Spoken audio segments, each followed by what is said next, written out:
Good morning students. आज अभी class 11th का जो यूनिट नंबर आपका 5 है, system of particles and rotational motion, उसका फर्स्ट वीडियो मैं स्टार्ट कर रहा हूँ।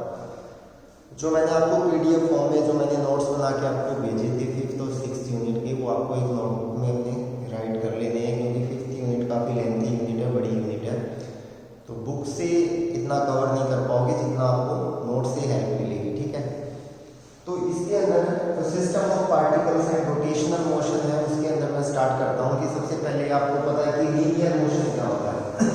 ये इंट्रोडक्टरी वीडियो होगी। Linear motion and translational.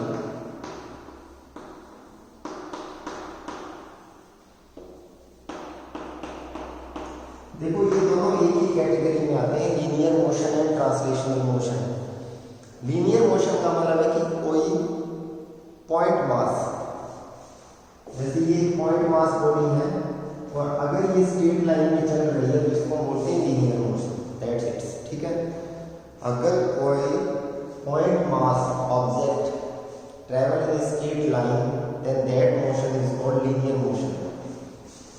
और अगर जैसे फॉर एग्जांपल ट्रांसलेशनल करते हैं, तो जैसे मैं आपको बोलूँ ये एक बॉडी है जिसमें बहुत सारे पॉइंट्स हैं। ठीक है, मैंने कोई भी दो पॉइंट कंसीडर कर लिए, number 1 point and number 2 point.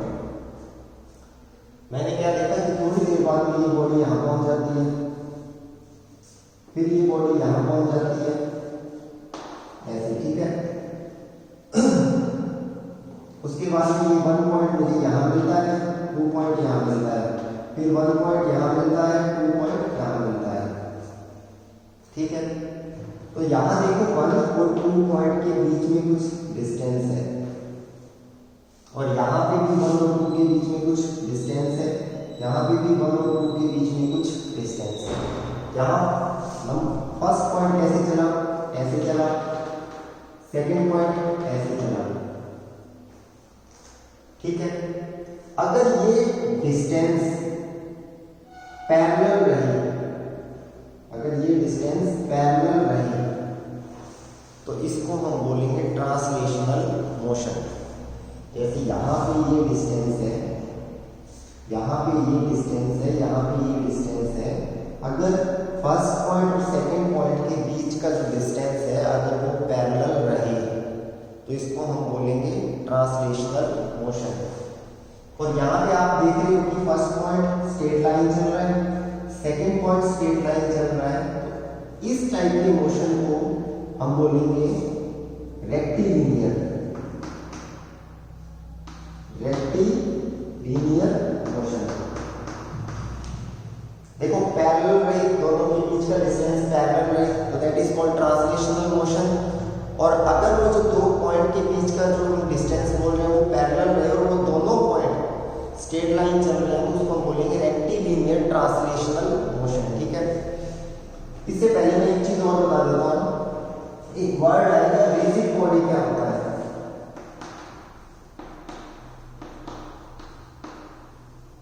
देखो, रिजिड बॉडी वो होती है जिसके किसी भी दो पॉइंट का जो डिस्टेंस है वो कभी भी ना बदले। जैसे मैंने आपको बोला ये बॉडी है, इसके ये 2 पॉइंट है, इन 2 पॉइंट के बीच में ये डिस्टेंस है।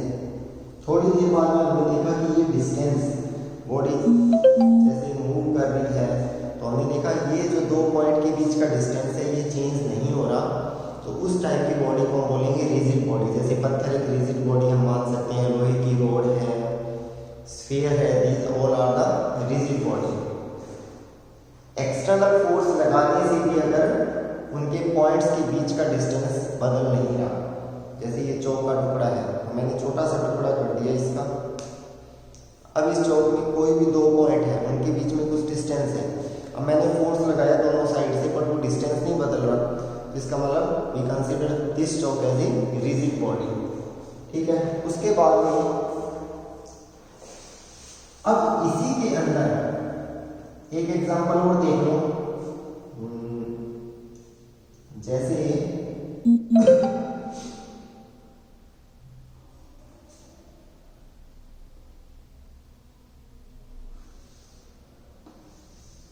ये एक बॉडी है,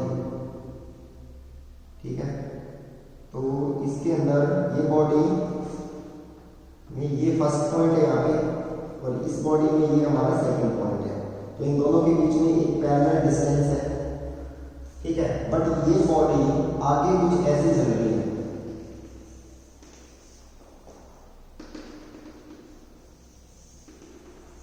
कुछ इस तरह से मैं इस बॉडी को आगे चला रहा हूं, और ये बॉडी मेरी यहां पहुंच जाती है,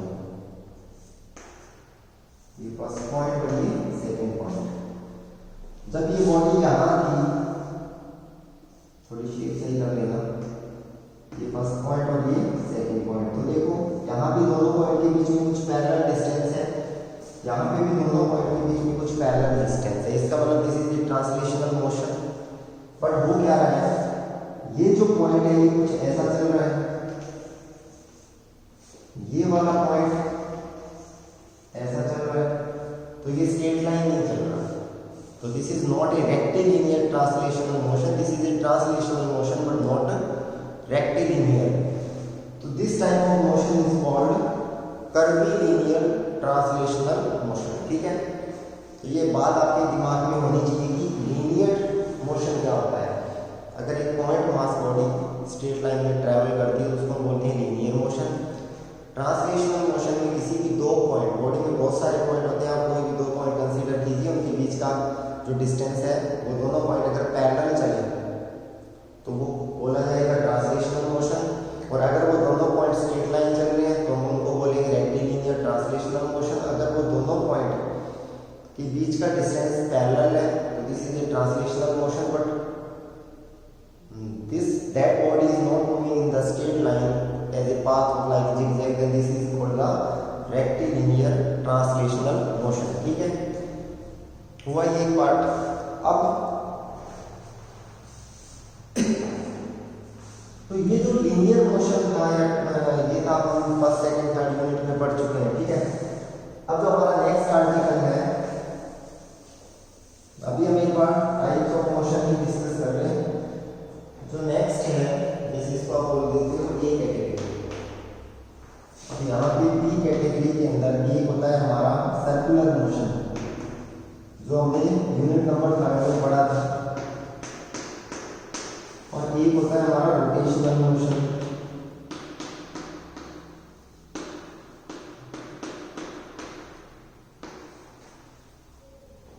ये कैटेगरी बन गई हमारी, ठीक है। सर्कुलर मोशन का मतलब है कि एक पॉइंट सर्कल में घूम रहा है, ठीक है। जैसे ये एक पॉइंट अपनी एक्सिस के चारों ओर ये पॉइंट घूम रहा है, तो इसको हम बोलते हैं सर्कुलर मोशन। रोटेशनल मोशन में क्या है, जैसे हमारे घर के अंदर सीढ़ी होती है, तो वो जो सीढ़ी होती है वो इस टाइप की होती है, ठीक है। तो यहाँ ऐसे उसमें बहुत सारे पॉइंट्स होते हैं, और सीढ़ी का एक पॉइंट यहाँ है, एक पॉइंट यहाँ है, एक पॉइंट यहाँ है। तो ये जो पॉइंट है ये ऐसे सर्कल में घूमेगा, ये वाला पॉइंट ऐसे सर्कल में घूमेगा, ये वाला पॉइंट ऐसे सर्कल में घूमेगा। तो ये एक सिस्टम बन गया जिसमें बहुत सारे पॉइंट्स हैं। अगर सारे पॉइंट्स अपनी एक्सिस के चारों, एक फिक्स एक्सिस के चारों और सर्कुलर मोशन में ट्रेवल करते हैं तो उस बॉडी को हम बोलेंगे रोटेशनल मोशन, ठीक है। जैसे आप डिस्क घुमा रहे हो ऐसे, उसके सारे पॉइंट एक फिक्स एक्सिस के चारों ओर घूमते हैं तो उसको हम बोलेंगे रोटेशनल मोशन, ठीक है। अब रोटेशनल मोशन में क्या होता है, जैसे मैंने आपको बोला कि ये एक बॉडी है, जैसे कि मैंने एक बॉडी ले ली, या जैसे आपने ये पॉइंट नंबर 1 है और ये पॉइंट नंबर 2 है, यहाँ दोनों के बीच में कुछ ना कुछ पैरेलल डिस्टेंस है, ठीक है। अगर ये बॉडी यहाँ आ जाए और दोनों के बीच में सेम पैरेलल डिस्टेंस है तो this is the condition of translational motion. But मैंने आपको बोला कि इस बॉडी को आप रोटेट कीजिए, तो जब आप रोटेट करोगे तो बॉडी, अभी ये पॉइंट यहाँ पे है, ठीक है, ये पॉइंट यहाँ पे है। जब आप बॉडी को रोटेट करोगे तो ये पॉइंट ऐसे घूमेगा, ये पॉइंट ऐसे घूमेगा, ये पॉइंट तो नहीं घूमेगा, ये तो फिक्स पॉइंट है, समझ गए। इस पॉइंट के चारों ओर बॉडी घूमेगी। इसको आप ऐसे समझ सकते हो जैसे पेन होता है, पेन को घुमाने के दो तरीके होते हैं। एक तो पेन का एक हिस्सा पकड़ो एक एंड और दूसरे एंड को ऐसे घुमा दो, और एक पेन को फ्री रखो और उस पर क्लिक करो तो वो एक ऐसे घूमेगा। तो एक में तो पेन ऐसे घूमेगा, जैसे देखो ये एक पेन है, तो इस सेंटर ऑफ मास के चारों, यहाँ मैंने ऐसे मारा, यहाँ पे मैंने ऐसे मारा, तो ये पेन इस सेंटर ऑफ मास के चारों घूमेगा। थोड़ी देर बाद में पेन ऐसे हो जाएगा, फिर पेन ऐसे हो जाएगा, फिर पेन ऐसे हो जाएगा, तो इसके चारों घूम रहा है। दूसरा तरीका ये है कि ये पेन है, तो पेन का ये एंड फिक्स कर दिया और पेन को ऐसे घुमा दिया। समझ गई बात को?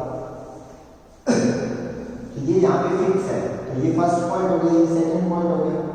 तो अभी दोनों के बीच में ये डिस्टेंस है, बाद में ये तो घूमेगा नहीं, और ये बॉडी फॉर एग्जांपल ऐसे आ गई, तो ये सेकंड पॉइंट यहाँ आ गया, तो अब दोनों के बीच में ये डिस्टेंस हो गया।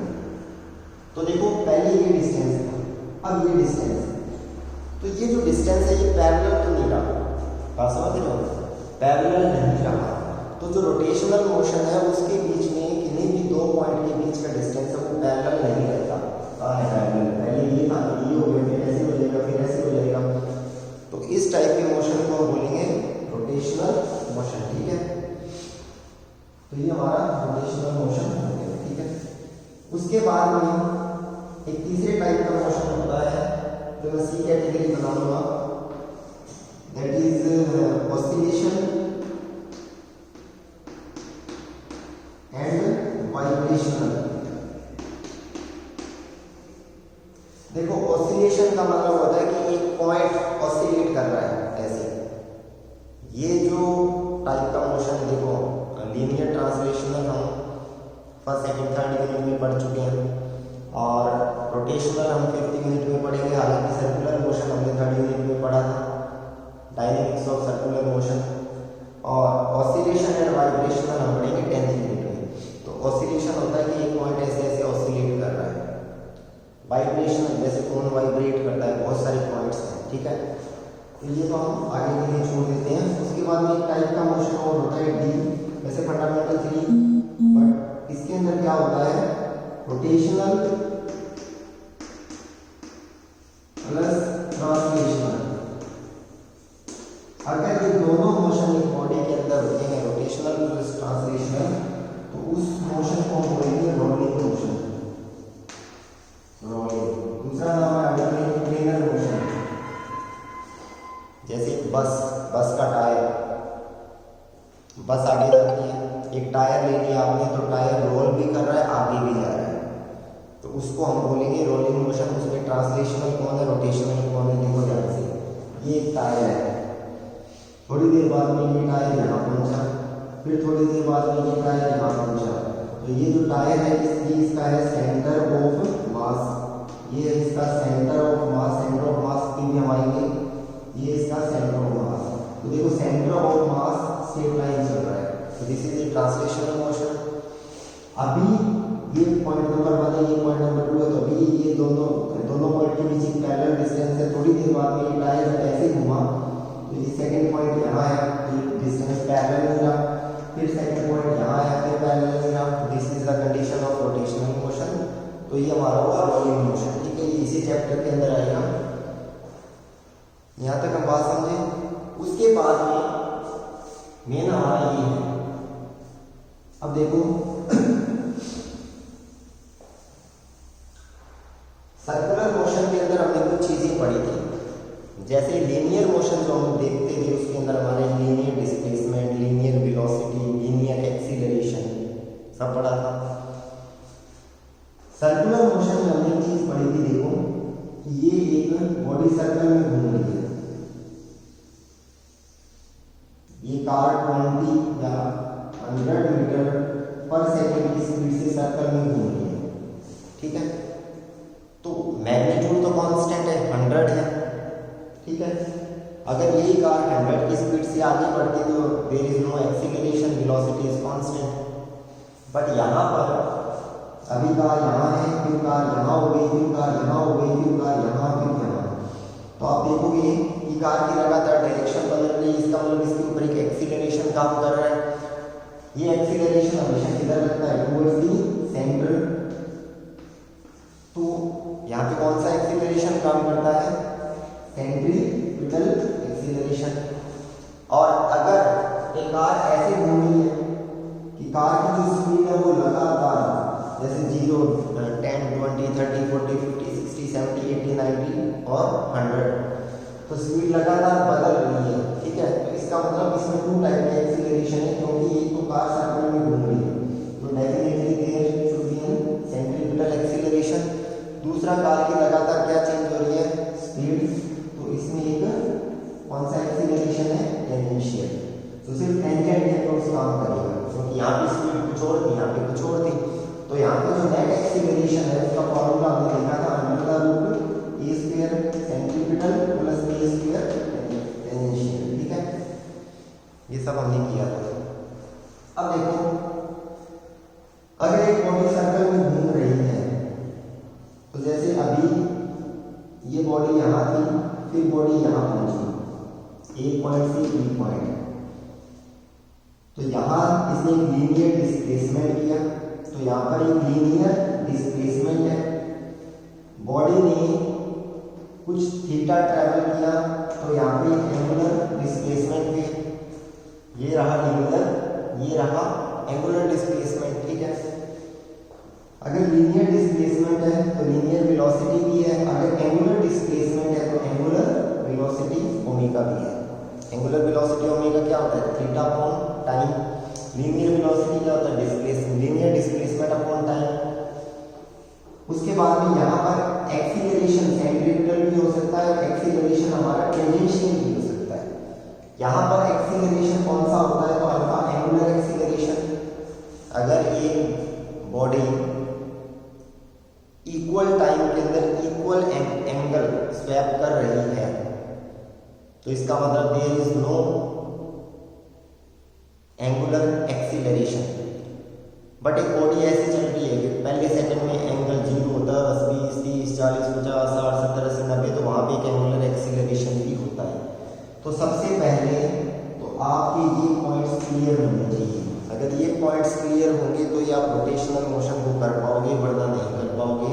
कि आपको पता होना चाहिए लीनियर डिस्प्लेसमेंट कौन सा होता है, लीनियर वेलोसिटी कौन सी होती है, लीनियर एक्सीलरेशन कौन सा होता है, सेंट्रीपिटल एक्सीलरेशन कौन सा होता है, टेंजेंशियल एक्सीलरेशन कौन सा होता है, एंगुलर डिस्प्लेसमेंट कौन सा होता है, एंगुलर वेलोसिटी कौन सी होती है, एंगुलर एक्सीलरेशन कौन सा होता है, what is the relation between all the two terms, that is linear acceleration and angular acceleration. जैसे हमने 3 फॉर्मूले किए थे, वो फॉर्मूले हमारे क्या थे, उसमें एक रिलेशन था लीनियर वेलोसिटी और एंगुलर वेलोसिटी और रेडियस में, ठीक है। एक लीनियर एक्सीलरेशन, एंगुलर एक्सीलरेशन और आर में, ऐसे करके 3 फॉर्मूले थे। वो तीनों फॉर्मूले आपको अच्छे से याद होने चाहिए, ठीक है। उसके बाद में रोटेशन मैं अभी आपको डिस्कस कर चुका हूँ कि रोटेशन भी हमारे बड़े टाइप्स के होते हैं। जैसे एक तो ऐसी बॉडी है जो फिक्स एक पॉइंट के चारों ओर घूमती है, जिसको हम बोलते हैं पिवोट, पाइवट कहते हैं वैसे तो। कि जैसे मैं आपको बोलूँ कि एक पेन है और यहाँ पे मैंने पेन में स्क्रू लगा दिया, स्क्रू, ठीक है। जैसे घड़ी नहीं घूमती है, घड़ी की जो नीडल है वो घूमती है, तो ये पेन हमेशा इस एक्सिस के चारों ओर ही घूमेगा। तो यहाँ पे हम बोलेंगे पेन की जो एक्सिस है वो इसके सेंटर ऑफ मास के चारों ओर है। पेन की जो एक्सिस है वो along the centre of mass है और ये सेंटर ऑफ मास के चारों ओर घूम रहा है। पाइवट हो गया यहाँ पे, ठीक है। एक रोटेशन फ्रीली हो सकता है पेन का, जैसे पेन को आपने टेबल पे रख दिया और उसके एक एंड को मारा तो अब भी पेन घूमेगा, बट उसका कहीं भी वो पाइवट नहीं है, कोई भी उसका एंड या कहीं बीच में से वो फिक्स नहीं है, ठीक है। तो इस टाइप की रोटेशन आपके दिमाग में होनी चाहिए।